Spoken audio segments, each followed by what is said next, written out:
Think about the 4th of July for a second. You probably picture a room full of guys in powdered wigs, standing shoulder to shoulder on a sunny Philadelphia afternoon, simultaneously signing a piece of parchment and instantly creating a new country, right? Well, we're going to break down why that entire scene we all have locked in our heads is actually a massive historical fabrication. Let's look at what really went down in the summer of 1776.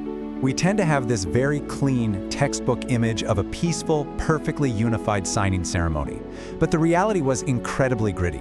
We're talking about a fragmented, highly dangerous, rolling political process that dragged out for months.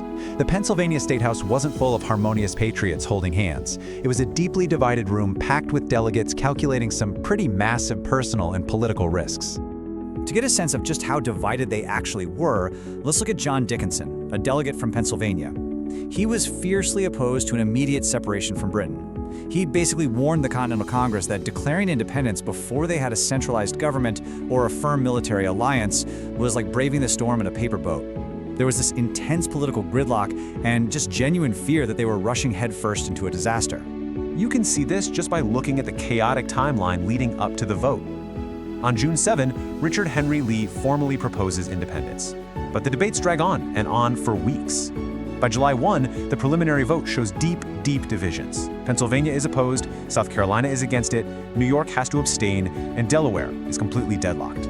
They were literally one day away from the final vote, and the numbers just were not there. Which brings us to the number 80, as in 80 miles. Because Delaware was deadlocked, a delegate named Thomas McKean sent an urgent message to his colleague Caesar Rodney, who was back home. Rodney was 47, suffering from severe asthma and dealing with advanced facial cancer that he hid under a green silk veil.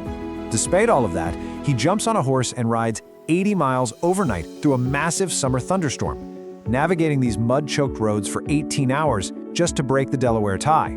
He walks into Congress on the morning of July 2nd, still wearing his muddy boots and spurs, and casts the deciding vote. Because of Rodney's ride and some last-minute maneuvering from other delegations, the vote actually passed. So the crucial takeaway here is that July 2 was the actual day of independence. That was the day the legal ties to the British crown were officially severed. In fact, John Adams wrote home to his wife that July 2nd would be the day celebrated by succeeding generations with pomp, parades, and bonfires.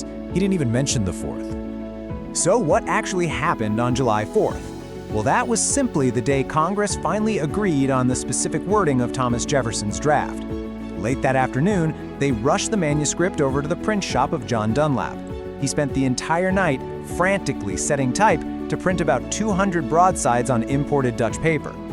The press was so rushed that the heavy ink actually smudged. And here's the kicker: those July 4th documents didn't have a single handwritten signature on them. The thing is, the Declaration wasn't just one static piece of paper. There are actually 4 distinct physical versions we need to track here. You've got the rushed Dunlap broadside with 0 signatures, then the famous engrossed parchment created weeks later, a printed broadside by Goddard in 1777, and finally, an 1823 engraving by Stone. The physical document itself evolved as the political situation shifted on the ground. It actually wasn't until July 19th that Congress ordered the document to be officially handwritten, or engrossed, on parchment. That process took weeks. The real signing ceremony didn't even begin until August 2, 1776, and the vibe in that room was definitely not celebratory. It was incredibly tense. The reason for all that tension? 2 words: high treason. By August, a massive British fleet had already arrived in New York Harbor. Every single man picking up a quill to put his name on that calfskin parchment knew exactly what he was doing. He was signing a very public confession of high treason against the crown. And the punishment for that was death. The guy who physically wrote out the famous document was a man named Timothy Matlack. He was this radical free Quaker who carried a sword in public. He prepared the calfskin and even mixed his own iron gall ink from scratch. He brewed tannic acid from oak galls, ferrous sulfate, water, and gum arabic. It was a messy, tactile, very physical creation process, not just a quick sign-and-go situation. And even on August 2, they didn't get everyone. It was a completely fragmented reality.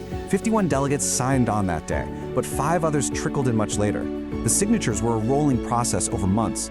Guys who were out in the field fighting or managing local militias didn't sign until they finally returned. Thomas McKean, the guy who sent for Caesar Rodney earlier, he might not have actually signed the document until 1781. Because this was an open confession of treason. Congress kept the signed parchment a closely guarded secret.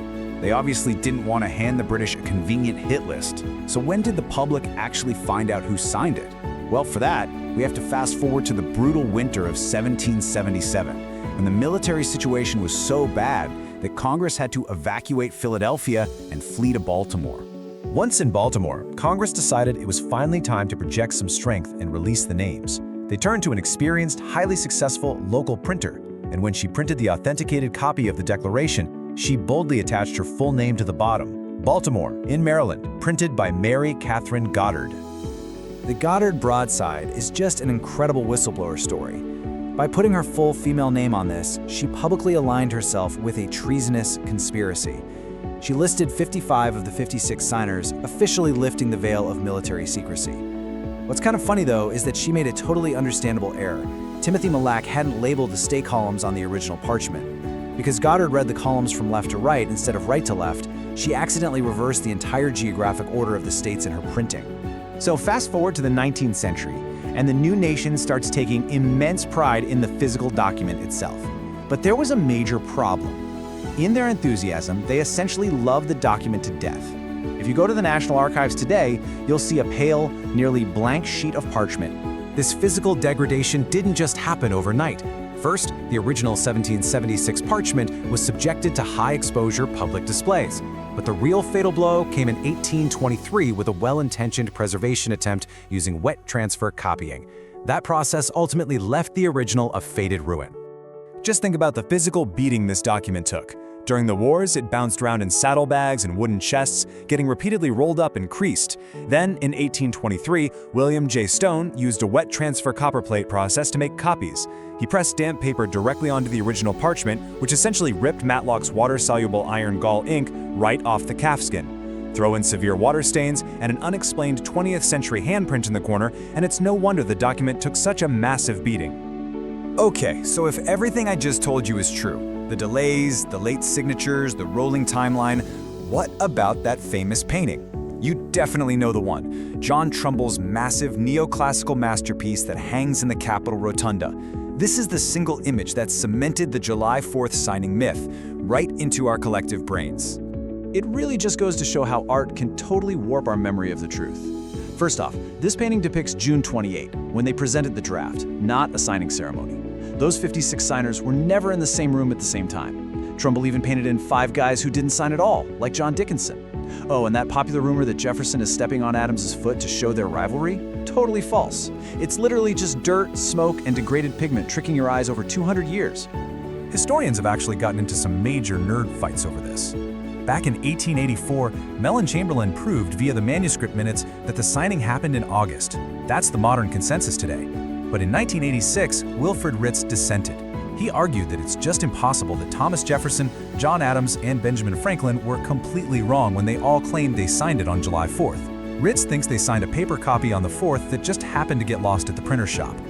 But assuming Chamberlain is right, and the vast majority of historians agree that he is, it begs a pretty massive question. How did guys like Jefferson, Adams, and Franklin misremember their own history? I mean, how do you forget the date you committed high treason? Well, it comes down to cognitive science. The human brain doesn't act like a video recorder. It actively reconstructs memory. Our minds file events into an interpretive schema. Over time, the brain will almost always prioritize a clean, compelling story over a fragmented, messy reality.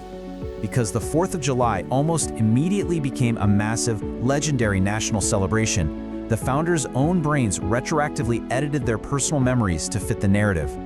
They basically substituted the messy political reality of delayed votes, smudged printer proofs, and strategic pauses with a neat, heroic story of immediate signatures on a single summer afternoon. Which leaves us with a pretty wild concept to consider. When we look back at the origins of anything, we really have to ask ourselves, is history what actually happened? Or is it just the story our collective brains simply agree to tell? What the Fact? Follow for more.